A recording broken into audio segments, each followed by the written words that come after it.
Morning, good afternoon, good evening, Fabulites. This is Angela, and I have got questions for you. What opens with Miss Mary Jane realizing that she ain't get as close as she want to be to Mr. Justin, or Justin ain't as close to her as she want to be, and what closes with Mary Jane realizing she way too close to the decision-making process between Justin and Kara. If you guess being Mary Jane last week's episode, I can't say last night's episode because it's late. Please forgive me and just understand, it's because life. Then you're correct. And thank you so much for clicking on the video and sticking around to see how we get from opening to closing. I am Angela. The channel is Be Fabulous You. So let us go, because if I don't move quick enough, it's going to be, the new episode is already going to be coming on tomorrow. So let's go. Okay, so we got Mary Jane and Justin in the afterglow, and it turns out the pre-glow too, of, their interaction, their bedroom interaction. And we find out that she has not once checked her phone, and he feels like it was well worth coming back from Gay Paris to be with Mary Jane. And he don't want her to change too much. He liked the new and improved. He liked the old Mary Jane. She just so excited because she done changed so much. But we see her spacing out while they're having sex. Then the next day, we're at Great Day USA. Mary J is spacing out again, and Kara is super excited about her Black women, their nighttime special, Black Women Hold the Key to Your Future, America. That's the working name I gave it. But Mary Jane is not paying attention, and we find out that Mary Jane is spaced out because Justin does not look her in the eye at that special key moment while they having their adult relations. So Mary Jane is like, we're not connecting. We're not close enough. What's up? Okay, so then we see Danny. Miss Danny is rejecting assignments left and right from Kara. Because Danny feels that she has already paid her new correspondent dues. She says, do you know how many followers I have? And Kara is like, girl, getting somebody to click on your face does not equal journalistic experience. And Danny is like, yeah, you're right. Clicks are way better. Okay, so then we see Justin letting Mary Jane know that Simone, that's the love of his life, where he got the money from, his ex-girlfriend who passed away from cancer. Simone's sister will probably try to contact Mary Jane. Tiffany wants Justin to spend, not donate, the money that he got when her sister Simone died. And he's like, don't even indulge that. Okay, so then we're in the ATL, and Miss Niecy is getting an early start heading into work. She got to go in early. She got stuff to do. And we start to get the sense that she is having some child care issues with her child care share that she has with her co-baby mama. They share the same baby daddy. And Cole Baby, we also find out that Cole Baby Mama's car seat business is thriving. So it's almost like Niecy is thinking sometimes she's so busy and so overwhelmed with the car seat business that she hasn't, I think she didn't answer the door one day when the woman went to bring the children. She ain't answered the door because she's just so tired from working this car seat business that's just booming. Okay, so we got that. And then we see Niecy, it's raining. Can y'all hear it? I love the rain. Then we see Niecy checking her dad for not appreciating the man who took him in and raised him as his child. And not only took him in, but took in him children and him grandchildren. And Niecy is like, grow up, daddy, grow up. This man love you. He care about you. I don't know why you mad that the drug addict didn't raise you. Shoot. Okay. So then we see, she like, yeah, I call him granddad still because that's my granddad. I don't know this other man. Okay, so then we see, and I guess if she knew the other man, that's still granddad too. They've been granddad all her life. He treated her like a grandchild. They say every drop is like a blessing. So I'm just being showered with blessings right now. Yay! Bring them on, bring them on, bring them on. Okay, so then we see Kara and Mary Jane, and they're talking about Danny and millennials and how difficult she is. And then Mary Jane notices that somebody is in Garrett's chair. Who's in Garrett's chair? And then Justin joins the conversation. He's like, it's the new guy, Pete. He's not a news guy. He's a new guy, but he's not a news guy. He comes from running amusement parks. Although he did have some experience, not with national news, but local news. But he just came from running the amusement park division. So, these big corporations, they got all these people. And he's saying they like to get, he's a type. A white man. Okay. So he has no national news experience. Mary Jane has an idea, she says, to get rid of this guy, but all three of them have to work together, i.e. Kara and Justin. Y'all gotta work together. So Kara and Justin are uncomfortable working together, we can tell. Then we see them later in Mary Jane's office. They strategize, and let's use Danny and Pete to get rid of each other. We're going to give Danny a story that she cannot refuse, and we're going to get Pete to mentor her. And then, it devolves down into Justin and Kara arguing. And Mary Jane is like, I got to go. Y'all might as well just get used to Pete and shut up. So then we see the quote for the episode is, "To be wronged is nothing unless you continue to remember it." Confucius. That's what Confucius says. That's what he say. Okay, so then we see Kara and Justin. They're at a bar or a restaurant or something, and they're having a rough time trying to connect, trying to trust each other, trying to work together. So they end up writing back and forth. They're not going to talk. They're going to use their words on the paper. And they come to a consensus. They come to an agreement. Yay. Then we see Niecy's dad, is it Patrick, picking up his homophobic community organizing mentee. Remember the guy who, when the real life guy came from Black Lives Matter, this little kid was the ringleader of the boys who were in the audience heckling him for being, homosexual, gay or whatever. And Patrick started mentoring him, and that's how Niecy found out that her father not only went to meetings for, to support his being free of drugs, but he also is going to community organizing meetings. But anyway, he go to pick him up. He like, this where you live? What's up with where you live? And the guy is like, the young man is like, it's cheap. So that's when we find out his living, Javon is his name, I think. Javon's living situation is cheap. Okay. So then we see Niecy outside. She getting a call from her boss. She outside to pick up her kids. Her boss lady, Claudia, is calling. Claudia is upset because Niecy's co-baby mama, Amika, is flaky, has done something flaky with the car seat business that put Claudia in a position with somebody that she recommended to it. She ain't show up. Amika didn't show up. So we thought she was so busy running the business that she was falling down on the daycare stuff, the co-baby mama daycare share thing they got going. But she been falling down on the car seat business too. So, Niecy is kind of like, okay, she's stressed, I'll handle it. Thank you. You don't have to refer anybody to me. Sorry this happened, and the woman is blessing her out. So then she goes inside to pick up her children, Niecy does, and a guy she don't know opened the door, and he is supervising the children. Not only is he there with her children, but he is there alone with her children. She don't know him. Hey, Niecy, who are you? How do I know you? And that it's not the first time that he has been there. Oh, on occasion, she'll have me come down here to watch the kids. So Niecy is like, well, dang, I don't even know what's going on with my own children. I'm surprised her children didn't say anything like, Baba John said this, or Uncle David said that, or how kids talk, and you'd be like, well, who is Baba John? Who is Uncle David? But anyway. So we find out it's not the first time that he's taking care of her children. Then Amika comes in, and she all carefree and happy and, having a good time. And she feel like having these random dudes around this woman's children is cool. And she's like, oh, I didn't drop off the car seat because my guy got off work early and he wanted to hang.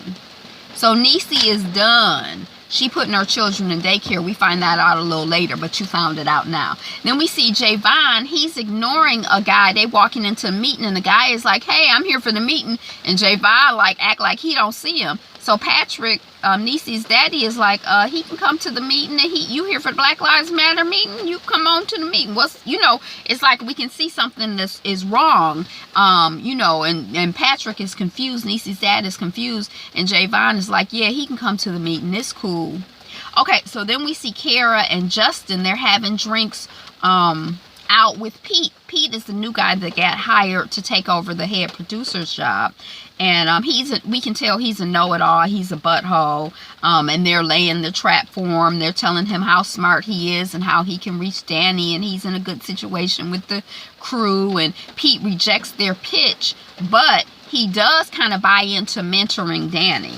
Then we see Patrick and Javon leaving the meeting, or we see the meeting is over and Patrick is looking for Javon to give him a ride back home, and he finds him kissing the dude who he was so rude to earlier. Like, it's cool, he can come in. So that's why he's homophobic, but he's you know, into guys. But he, you know, he felt like he was outed, stressed. He don't know how to be who he is, I guess.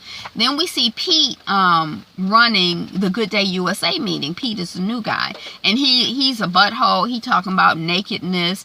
His ideas, they don't seem good to me. And it seemed like a couple people on the staff, like Mary Jane and other people, seem like they're kind of humoring him. Like, oh, that's great. Oh, that's a good idea. Oh, you want to have everybody have a pajama party? Oh, that's a great idea.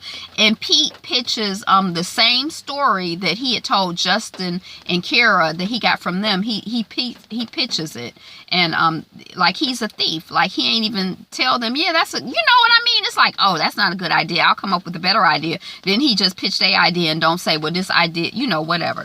Okay, so anyway. So we already knew he wasn't boo-boo anyway.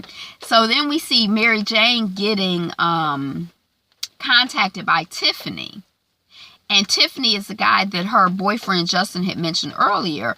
And she wants to connect with her because, you know, she's telling Justin, you say this is like your family. I want to connect with her because she's like your family. But Mary Jane also wants to connect with her because she don't want that man giving away that money. So she trying to figure out an angle to work, really. Right, and the 30 mil. And Justin wants to wrap the whole Simone thing up in a box and throw it out. He like, that was then. I'm done with it. I want to just donate this money and move on. We see Danny. She's bonding with her new interviewee pre-show. The story that Justin and Kara pitched to Pete, that Pete pitched to Danny at the meeting. She, you know, her guest that she's going to be interviewing is there as a woman who redoes communities in small towns.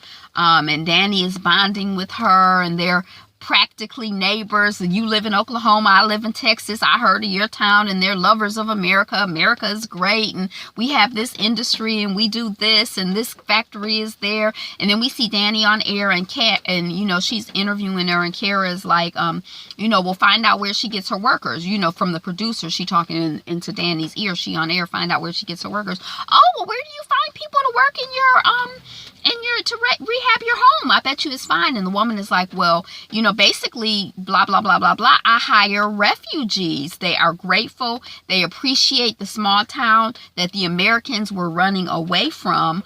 And I found my workforce through prayer. I prayed to God to help me find a workforce, and this is what God came up. And Danny is like, refugees? You mean Middle Easterners? You mean like Muslims? You mean like terrorists? That's risky. You know, she kind of on the air, she on the spot, and she like, well, you are right. As a Christian, it does seem like it could make sense.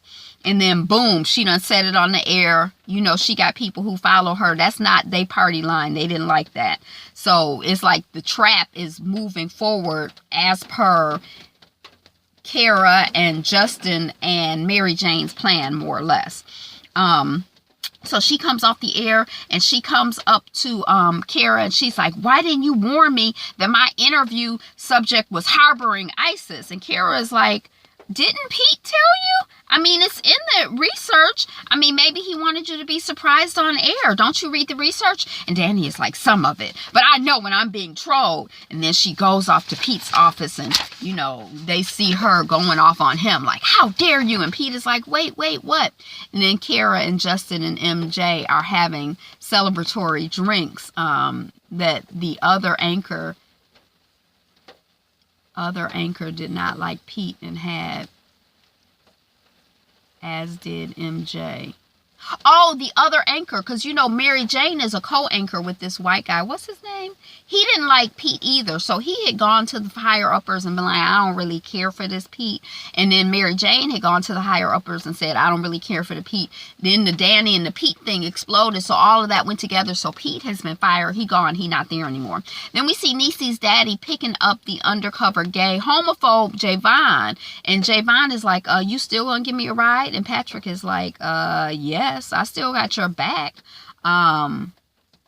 How long have you known? And Javon is like, so how are you cool with it? I'm not cool with myself. I've kind of always known. That's why I'm on my own. You know, my family don't accept me. Your family accepted you. Then we're back in New York City, and we see Justin and Kara and Mary Jane still hanging out and celebrating. And Kara's like, well, I'm going to go on and leave, you know, and then Tiffany joins. Justin didn't know that Tiffany was coming. Mary J did. And you know, it's like an ambush for Justin. You know, Justin finds out that Tiffany is joining them. And we find out that Tiffany and them and the rest of the family had to compromise with Justin to get him to keep half the money. He wanted to donate all of the money before, but the fact that he still has $30,000 is just because they really worked on him. And you know, we find out that Simone wasn't perfect. Even her family knows it and acknowledges it. And her sister is like, if Simone was still alive, she would be on her second divorce. And she's known Justin since high school, and he's stuck. That's how Simone feels. He's stuck, and he needs to make peace with Simone's death. That's how Tiffany feels. Like, you know, he needs to move on. My sister, she wasn't no saint. She died. She left the money. Enjoy it, boo. Okay, so then we see Justin and Mary Jane at Mary Jane's place, and Justin is like, you know, he agreeing. He like, Simone wasn't no saint, but we find out that he assisted with her suicide. She kept asking and asking and asking. She was persistent, and she kept at it, asking him to help her to die because she didn't want to fight the cancer. And he's all conflicted and tore up and upset about it. And he's like, do you think that Tiffany would still want me to spend the money if she knew the truth? It's almost like I killed her sister, and now I'm spending her money. I don't feel good about that. He's stressed about it. And Mary Jane is like, you know, and he's like, I can't fix it. And Mary Jane is like, I know, love. You saved her. You gave her peace. It's okay. It's okay. And she comforts him. And, you know, he accepts the comfortation, because the next scene we see Mary Jane and Justin, they laid out in bed, and they're gazing lovingly into each other's eyes. Then we see Pete, the producer. We find out that he has taken the idea for the primetime special that Mary Jane was going to do about black women having all the answer for America. He's taking it to Oprah and to OWN. So they don't have no Michelle. They don't have the story, because Oprah is on the story. She already working on it quick. And that Pete get fined word. I don't know what that means. Okay, so then we see the stickies again. Oh, well, I just made this comment. We see stickies again. I've been missing her stickies with her quotes, but they're not affirmations. It's in and I'm wondering, is 300 million enough for Kara and Justin and Mary Jane to go off and do their own news thing? They could have a network, the OWN network, you know, their version. Then we see Justin and Tiffany, and you know, are you still trying to prove something? Would you love Mary Jane if she wasn't the anchor? So, you know, she trying to tell her, you know, you love the girl, go on and marry her, accept her, love her, be happy, boo. You know, Justin's sister friend is trying to help him out. Then we see Patrick bringing Javon to his house, to the big house, to where Mary Jane's parents live and everything, or daddy.